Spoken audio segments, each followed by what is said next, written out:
দেখুন গৌতম আদানী আৰ জিত আদানী অসমৰ মাটি লুটপাট কৰিবৰ কাৰণে সঞ্জীৱ নাৰায়ণে যে কালি যদি আদানী আম্বানী আহি মেলি পেলাই অসমত ব্যৱসায় কৰিব তেতিয়াহ'লে কি তেওঁলোকক অসমীয়া নহ'ব নেকি? তেওঁলোকে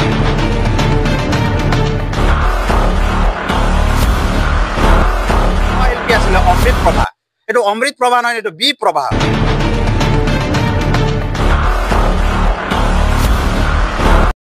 ফেশ্বন শ্ব' যদি মুখ্যমন্ত্ৰী ঘৈণীয়েকে যদি ফেশ্বন শ্ব'ত যদি থাকে নহয়, এইটো দেখিবলৈ শোভা নাপায় আচলতে। ফেশ্বন শ্ব' ফেশ্বন কেতিয়া কৰে নহয়, সেইটো কথাটো আপোনালোকে অকণমান মন কৰিবচোন। ফেশ্বন শ্ব'ত যদি থাকে, জুবিনৰ আগদিনাখন মৃত্যু হ'ব, পাছদিনাখন ফেশ্বন শ্ব' চলি থাকিব, ইয়াতকৈ দুখৰ বিষয়ে কিবা হ'ব লাগে নেকি? হয়, অসমৰ মাননীয় মুখ্যমন্ত্ৰীয়ে দেখোন কৈ আছিলে নাই বোলে ইয়াত তেতিয়ালৈকে বোলে হেৰিৰ নাম অহা নাই বুলি মেলি পেলাই, শ্যাম কানু মহন্তৰ নাম অহা নাই, এই কথাটো কৈ আছিলে। এতিয়া শ্যাম কানু কেনেকুৱা জড়িত হ'ল, বি কেনেকৈ খুৱাব পাৰিলে, শ্যাম কানু সিদ্ধাৰ্থ কেনেকৈ বি খুৱাব পাৰিলে? আৰু যিজনীয়ে 17জন ব্যক্তি যে আছে বুলি মেলি পেলাই কৈ মেলি পেলাই অসমৰ মাননীয় মুখ্যমন্ত্ৰী হিমন্ত বিশ্ব শৰ্মা নিজে কৈছিলে। এতিয়া সেই 17জন ব্যক্তিৰ ওপৰত অসমৰ মাননীয় মুখ্যমন্ত্ৰী হিমন্ত বিশ্ব শৰ্মাই আচলতে কি পদক্ষেপ ল'ব? তাৰ লগে লগে এটা কথাটো স্পষ্ট কৰি দিছো, যে নেকি সহশিল্পী আছিলে অমৃত প্ৰভা, এইটো অমৃত প্ৰভা নহয়, এইটো বি প্ৰভা হয়। অমৃত খোৱালে নেকি এইটো জুবিনক, নে বি খোৱালে? বি খুৱাই মেলি পেলাই মাৰি পেলালে দেখোন। এতিয়া হিয়াৰ আমঠু জুবিন গাৰ্গ, আমাৰ প্ৰাণৰ শিল্পী জুবিন গাৰ্গক লৈ মেলি পেলাই আচলতে যিটো নেকি ৰণকৌশল বনাম বুলি কৈছিলে, বা আবেগৰ এটা সৃষ্টি কৰি মেলি পেলাই যিটো নেকি আচলতে ৰাইজৰ ভোট ল'ম বুলি মেলি পেলাই কৈছিলে, এই কথাটো কিন্তু তেওঁলোকৰ তথ্য অৱস্থা এতিয়া হৈ গৈছে। এটা কথা মই স্পষ্ট কৰি দিছো, কোনোবা শিল্পী মৰিলে আপোনালোকে দেখিছে নেকি আদানী অহা? আদানী, গৌতম আদানী অহা, তাৰ পুত্ৰ জিত আদানী অহা? সকলোৱে জানে দেখোন গৌতম আদানী আৰু জিত আদানী অসমৰ মাটি লুটপাট কৰিবৰ কাৰণে আহে। হা, মইতো কৈছো স্পষ্ট ভাষাৰে, আপোনালোকৰ হতাহক আছে যদি বজাই দিয়ক, মোৰ হতাহক আছে মই কৈ দিছো। এই জিত আদানী আৰু গৌতম আদানী তদন্তৰ আওতাত আনক। জুবিন গাৰ্গৰ হত্যাৰ লগত তেওঁলোকৰো নাম ওলাব, একদম স্পষ্ট ভাষাৰে কৈছো। আপোনালোকৰ বজোৱাৰ ওপৰতে নিৰ্ভৰ কৰিব এই কথাটো। গৌতম আদানীও জড়িত আছে, আৰু চাব ইয়াত কিন্তু জিত আদানীও ওলাই যাব, এইটো মোৰ ব্যক্তিগত মতামত। গৌতম আদানী আহি মেলি পেলাই কি কাৰণে জুবিনৰ ইয়াত আহি মেলি পেলাই উপস্থিত হলে, এই কথাটো আমি বিচাৰিছো।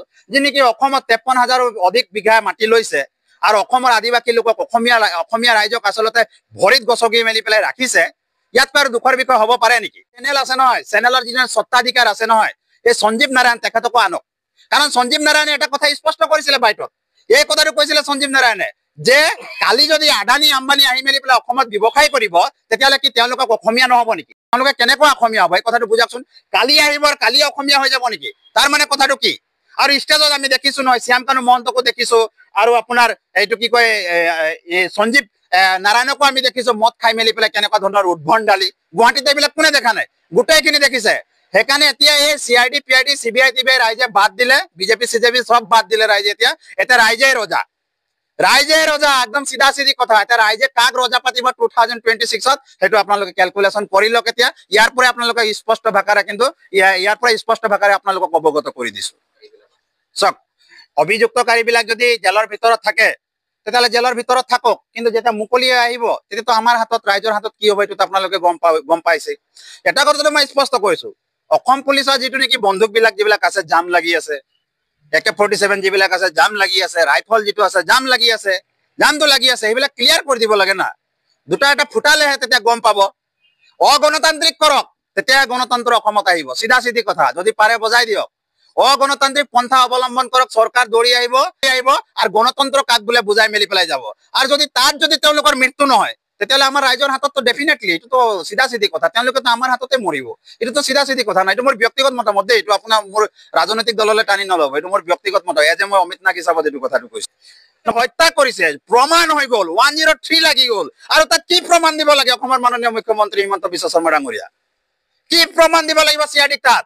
কিহৰ কাৰণে আজি 15 দিনলৈকে সময় নচুৱাই মেলি পেলাই থলে? তাৰ মানে এইটোৰ কাৰণে নেকি শ্যাম কানু মহন্ত গৈ মেলি পেলাই সুপ্ৰিম কোৰ্টত আচলতে তেওঁ গৈ মেলি পেলাই আচলতে তেওঁ যাতে জামিনৰ কাৰণে আবেদন কৰিব পাৰিব, এতিয়া আবেদন কৰিছে, কথাটো আমি গম পাইছো।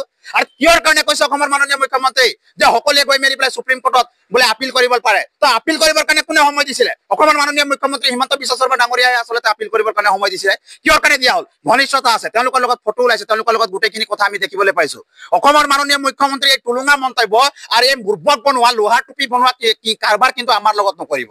এই বেলেগে মাত মাতিব নোৱাৰে, কিন্তু অমিত নাগৰ কণ্ঠ মুখ বন্ধ কৰিব নোৱাৰে। একদম নমৰালৈকে মোৰ কণ্ঠ কিন্তু এনেকৈ মাত মাতি যাব।